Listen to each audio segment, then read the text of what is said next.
दृश्य 1। आगमन। सारा, उसका भाई माइकल और उनके दोस्त जेसन पुराने ग्रेस्टोन मनोर में पहुंचे। रात धुंधली थी। संपत्ति को 40 साल से छोड़ दिया गया था और शहर में हर कोई कहता था कि यह शापित था। वे एक कारण से आए थे, एक हॉरर व्लॉग फिल्माने के लिए। दरवाजे चीखते हुए खुले। घर उनके सामने चांदनी के खिलाफ एक काली छाया की तरह मंडरा रहा था। उसकी खिड़कियां खाली आंखों की तरह थीं। एक ठंडी हवा चली, भले ही बाहर की हवा शांत थी। ऐसा क्यों लग रहा है जैसे घर ने अभी आह भरी है, जेसन ने फुसफुसाया। कोई नहीं हंसा। दृश्य 2।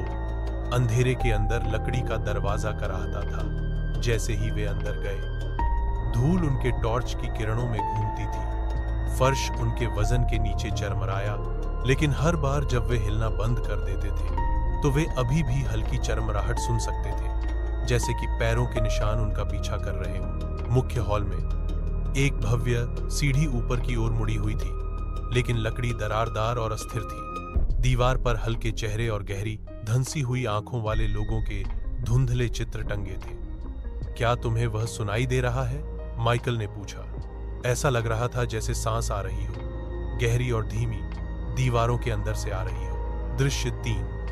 बंद कमरा। दूसरी मंजिल पर उन्हें एक बंद दरवाजा मिला। सारा ने पास की एक मेज से एक पुरानी लोहे की चाबी उठाई। जिस क्षण उसने इसे छुआ, सांस लेना बंद हो गया। जेसन ने मजाक किया, शायद वे नहीं चाहते कि हम वहां जाएं। जब उन्होंने दरवाजा खोला तो जमा देने वाली हवा का एक झोंका बाहर निकला, जिसमें सड़ी हुई धरती की गंध आ रही थी। अंदर एक छोटा सा बेडरूम था, जिसके केंद्र में एक बिस्तर था। शीर्षक। कुएं में आवाजें। दृश्य 1। गांव का रहस्य। ब्लैक होलो के शांत गांव में जंगल के केंद्र में एक पुराना पत्थर का कुआं था। लोगों का कहना था कि यह सदियों से वहां था। कोई भी उससे पानी नहीं लाता था, क्योंकि उनका दावा था कि अगर आप ध्यान से सुने तो आप अपनी आवाजें पुकारते हुए सुन सकते हैं। माया, एक 19 वर्षीय बाहरी व्यक्ति, अभी अपनी चाची के साथ रहने के लिए गांव में आई थी। स्थानीय लोगों ने उसे चेतावनी दी, अंधेरे के बाद कुएं के पास मत जाना। यह सिर्फ गूंजता नहीं है, यह जवाब देता है। दृश्य 2। पहली रात। अपनी पहली रात माया सो नहीं सकी। अपने बेडरूम की खिड़की से उसने चांदनी में कुएं की छाया देखी। पहले तो उसने सोचा कि यह हवा थी, लेकिन उसने कसम खाई कि उसने कुछ फुसफुसाते हुए सुना, माया करीब आओ। कांपते हुए उसने अपनी खिड़की बंद कर ली, लेकिन आवाज बंद नहीं हुई। अब वह उसके दिमाग के अंदर थी। दृश्य 3। जिज्ञासा जीतती है। अगली शाम उसने आवाज का पीछा करते हुए जंगल में प्रवेश किया। जैसे जैसे वह करीब गई, हवा ठंडी होती गई। कुआं एक छोटे से साफ सुथरे स्थान पर खड़ा था, जो काई से ढका हुआ था। लकड़ी की बाल्टी की रस्सी लंबे समय से सड़ चुकी थी। वह झुकी, अंधेरे में झोंक रही थी। उसकी अपनी आवाज गूंज उठी, नमस्ते। लेकिन जवाब अलग था। एक गहरी, कर्कश आवाज ने कहा, नमस्ते माया, मैं बहुत प्यासा हूं। नीचे आओ और मुझे एक घूंट दो।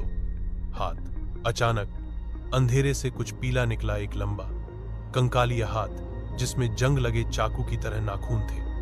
यह पत्थर पर खरोंच लगा, उसके चेहरे से बस इंच दूर। माया लड़खड़ा गई, लेकिन उसके पैर जड़ों में उलझ गए और वह गिर गई।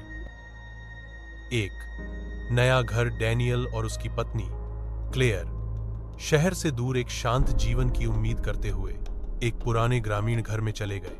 घर सस्ता था, बहुत सस्ता, लेकिन उन्होंने सवाल नहीं पूछे।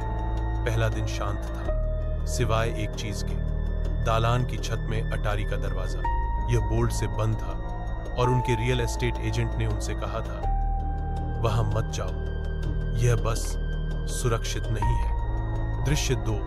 पहली आवाज। उस रात जब वे सामान खोल रहे थे, ऊपर से एक धीमी घसीटने वाली आवाज गूंजी। क्लेयर जम गई। चूहे? उसने पूछा, लेकिन डैनियल ने अपना सिर हिलाया। आवाज बहुत भारी थी, जैसे नंगे पैर पुराने लकड़ी पर फिसल रहे हों। वे बेचैनी से सोने गए। सुबह 3 बजे एक जोरदार धमाके ने उन दोनों को जगा दिया। डैनियल ने एक टॉर्च पकड़ी और अटारी के दरवाजे को घूरने लगा। दूसरी तरफ कुछ सांस ले रहा था। दृश्य 3 शुरुआत। अगले दिन दोपहर बाद जिज्ञासा ने उसे हरा दिया। उसने एक सीढ़ी मंगाई, ऊपर चढ़ा और धीरे धीरे दरवाजा खोला। गंध उसे पहले लगी गीली, सड़ती हुई और धातु जैसी। अपनी टॉर्च अंदर चमकाते हुए उसने केवल छायाएं देखी। प्रकाश मुश्किल से अंधेरे में प्रवेश कर पाया, लेकिन कोने में उसने फर्श के तख्तों को पकड़े हुए 2 छोटे पीले हाथ दिखे। जब उसने पलक झपकाई तो वे चले गए। दृश्य 4 देखना। अगले कुछ दिनों में अजीब चीजें हुई। अटारी का दरवाजा सुबह थोड़ा खुला होता, भले ही वे उसे बंद कर देते। रात में उन्हें खरोंचने की आवाज आती और कभी कभी क्लेयर कसम खाती थी कि उसने छत की दरारों में आंखें देखी। डैनियल ने अटारी के दरवाजे की ओर इशारा करते हुए एक कैमरा लगाया।